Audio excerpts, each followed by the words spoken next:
NAHREP Familia. I've got David Pinzon today. So excited. David, NAHREP 10 certified trainer down in Florida. It's going to be great to get some time with him today. David, welcome. I'm going to ask you a couple of questions. Nothing crazy. Just can't wait for your personal stories and just learn more about you. So tell us about kind of your business outside of NAHREP. What do you do for a living? How have you been successful? I love it. Awesome. So I'm a licensed financial advisor. So I'm a fully licensed financial advisor. So I have multiple licenses in the federal and state level. And the reason I do what I do is because I love helping people, especially our community. Like, how can you win a game if you don't know the rules of the game? Right. So my job and my passion is to help people understanding and navigate the financial system in the US, regardless if you're new in the country or you've been here for 20, 40 years and you still need to navigate what your retirement looks like, your asset allocation, your risk management, and actually create a perfect understanding of what you need to have and do to enjoy your golden years.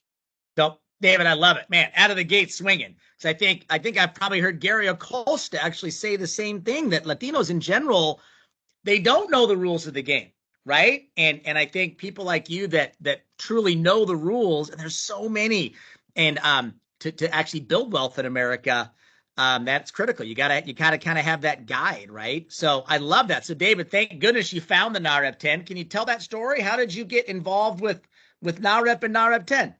I do a lot of business with real estate professionals. I got my mortgage license along the way, but as a financial advisor, some of my clients are real estate realtors.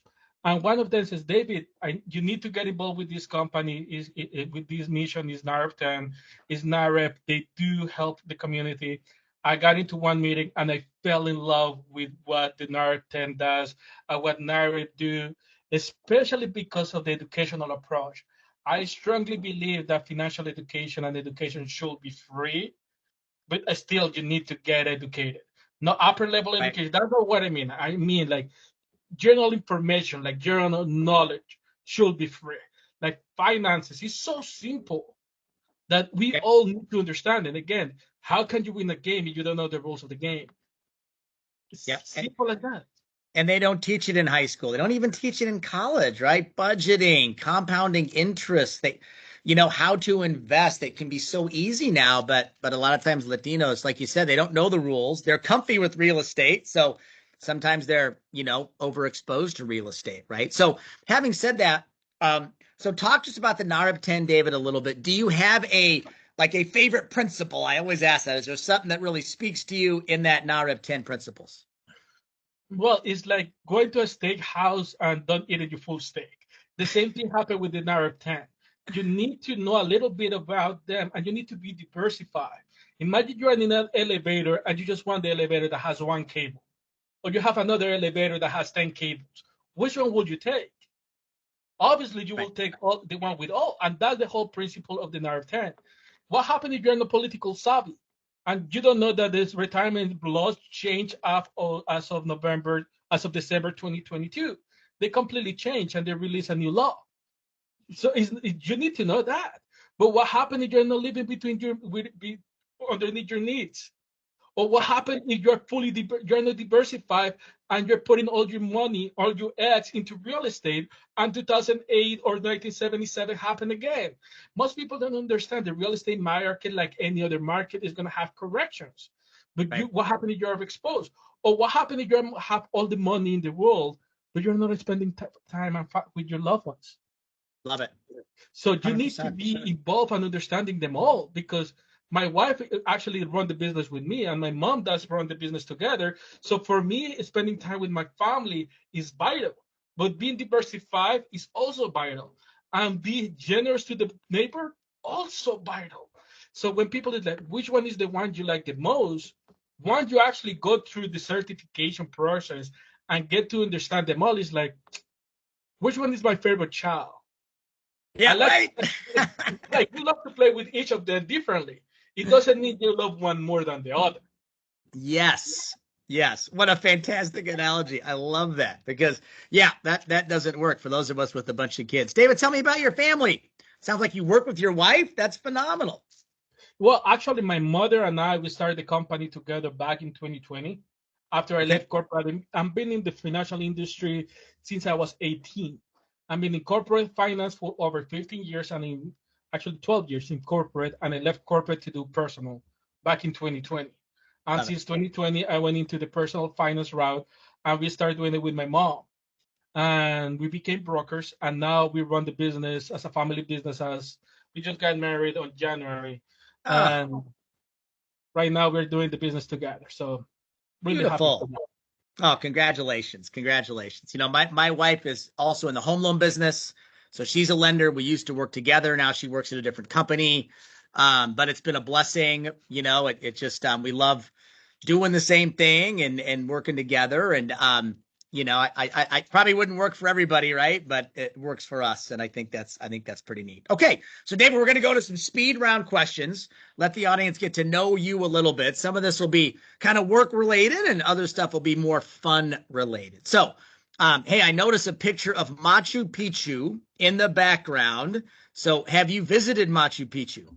No, that's the reason why I have it there because you need to visualize. If you don't visualize, you don't get there. So I'm actually going to be there in the next 12 to 16 months. By next summer, I'll be there definitely. Fantastic. So I'm hearing visualization, manifesting. I'm a huge believer in that. So I love that. Okay. So now if you have clients, friends, now I have 10 folks and they come to you and say, hey, David, I've got $10,000. Should I pay off debt or should I invest that money in the stock market? I don't know. What do you Well, think? first and foremost, I wouldn't advise anybody to invest without actually taking a risk management of what they have because Right. we need to see the portfolio, what they actually need to do. Second thing that we need to see is that what is the debt and what is the ratio of their debt. I know I'm getting technical on it, but that's why you have to do a financial needs analysis where you actually see what is the smart play. Because Right. probably smart play for somebody to pay their debt or for somebody else, the smart play to invest. That's why every financial plan doesn't work for everybody. It's not copy and paste. The Yep. plan that works for you, Bernie, is completely different than the plan that works for me. That's why sitting with a financial professional to develop and create a financial game plan is vital. Yep. 100%. If you don't know where you're at, it's a different answer for everybody. Phenomenal. Okay, let's talk about some charity stuff, giving back. Do you have a favorite charity or cause?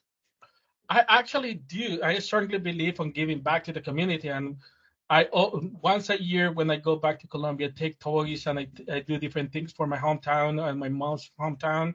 Okay. And at church, I'm a big believer of God over everything else, and every time that I can serve in my community, I do that. So I Beautiful. strongly believe in that we are here to serve, and we are those of us on a leadership position. We have the privilege of serving.